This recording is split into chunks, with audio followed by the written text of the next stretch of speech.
ये जो सवाल है, एक आदमी गोली क्यों चलाता है, एक देश बच्चों पर बम क्यों गिराता है और बाकी लोग खून देखकर भी क्यों बस आगे स्क्रॉल कर देते हैं। ये सिर्फ देशों की जंग नहीं है, ये जंग है हमारे अंदर की। एक आईना जो इंसानियत के सबसे काले कोनों को दिखाता है। चलिए बात करते हैं जंग की, मनोविज्ञान की। और ये दुनिया का पागलपन हमारे और आपके बारे में क्या बताता है। कोई भी इंसान नफरत लेकर पैदा नहीं होता, लेकिन अगर एक बच्चे को डर, झूठ और दर्द मिले तो वो बड़ा होकर यही मानेगा कि हिंसा ही सही है। जंग हथियारों से नहीं शुरू होती, जंग शुरू होती है कहानियों से, अपने को दूसरों से बेहतर मानने से, झंडों से जो वफादारी की मांग करते हैं जान की कीमत पर। लोग सोचते हैं कि जंग शांति के टूटने से होती है। नहीं, जंग तब होती है जब हम सत्ता से सवाल करना छोड़ देते हैं। तो जंग बार बार क्यों होती है?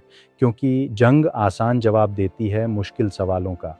गरीब को बताती है वो दुखी क्यों है, गुस्से वाले को बताती है किससे बदला लेना है, टूटे दिल को बताती है कि बदला ही इलाज है। और कहीं ना कहीं जंग हमें ताकतवर महसूस कराती है, सही लगने का नशा देती है। यहाँ तक कि दूर से देखने वाले भी चैनल नहीं बदलते, क्योंकि जंग एक नशा है। ड्रामा, बदला, कहानी सब मिल जाता है। जंग में सब एक रोल निभाते हैं। सैनिक बनते हैं ड्यूटी वाले, नेता बनते हैं देशभक्त, आम लोग बनते हैं हिम्मती। हम कोलेटरल डैमेज कहते हैं, असल में बच्चे मरते हैं। हम सर्जिकल स्ट्राइक कहते हैं, असल में घर जलते हैं। हम दुश्मन कहते हैं ताकि हमें इंसान न कहना पड़े। भाषा हमारे अपराध को साफ करती है, राजनीति हमारे ज़मीर को धोती है। और चुप्पी, चुप्पी एक इत्र छिड़का हुआ अपराध है।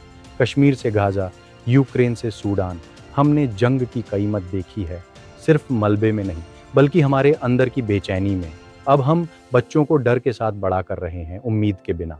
हम पूछते हैं मैं क्या कर सकता हूँ, पर सच में हम पूछते हैं मेरे चुप रहने का बहाना क्या है। असल सवाल ये है, चुप रहकर हम क्या बनते जा रहे हैं। जंग सिर्फ शरीर नहीं मारती, जंग धीरे धीरे हमारी संवेदनशीलता मारती है, हमें सुन्न बनाती है, सिखाती है कि दुख तभी असली है जब वो हमारे जैसे हो। और जब आप एक रोते हुए बच्चे को देखकर पूछें ये किस साइड का है, तो समझिए अब आप इंसान नहीं रहे, अब आप एक ऐसा हथियार हैं जिसे बस प्रोग्राम किया जाना बाकी है।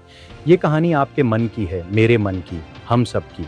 हर जंग ये दिखाती है कि हम समाज के तौर पर नाकाम हुए हैं, सुनने में, समझने में और एक दूसरे को अपनाने में।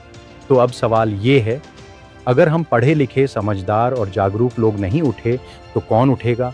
असल दुश्मन कोई देश नहीं है, ना कोई धर्म, ना कोई दिशा। असल दुश्मन है हमारी क्रूरता से बनी आदतें, हमारी चुप्पी, हमारा डर का नशा। अगली जंग शायद गोलियों से न लड़ी जाए, क्योंकि मैदान अब हमारे दिल में होगा। और सवाल होगा क्या आप हार मानेंगे या जागेंगे? मैं हूँ उमर और ये है अमरिज्म, जहाँ विचार, समझ और पहचान टकराते हैं।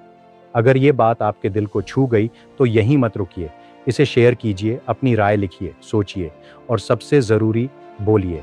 क्योंकि अब चुप रहना एक ऐसी चुप्पी है जिसकी कीमत बहुत भारी है। अगली बार तक जागरूक बनिए, इंसान बनिए, बेहतर बनिए।